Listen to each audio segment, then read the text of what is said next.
Հովանավանք վանական համալիրն օկուպացված է Նիկոլ Փաշինյանի հրահանգները սրկամտորեն կատարող ոստիկանների ու ՊՊՑ աշխատակիցների կողմից, որոնք այսօր սպասարկում են կարգալույծ հոգևորական Ստեփան Ասատրյանին։ Իսկ կարգալույծ արված քահանան փոխել է եկեղեցու փականներն ու բանալիներն իր մոտ է պահում, բայց դա չէ միակ խնդիրը։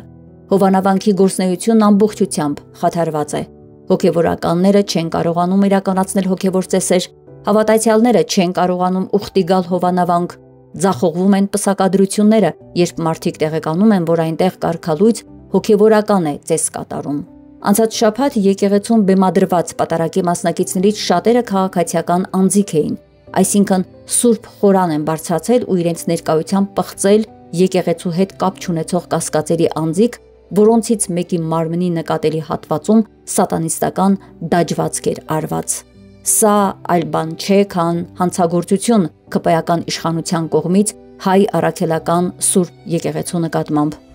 Փաստաբան Արա Զորաբյանը կարգալույծ քահանայի կողմից եկեղեցու փականները փոխելու վերաբերյալ հանցագործության մասին հաղորդում է ներկայացրել։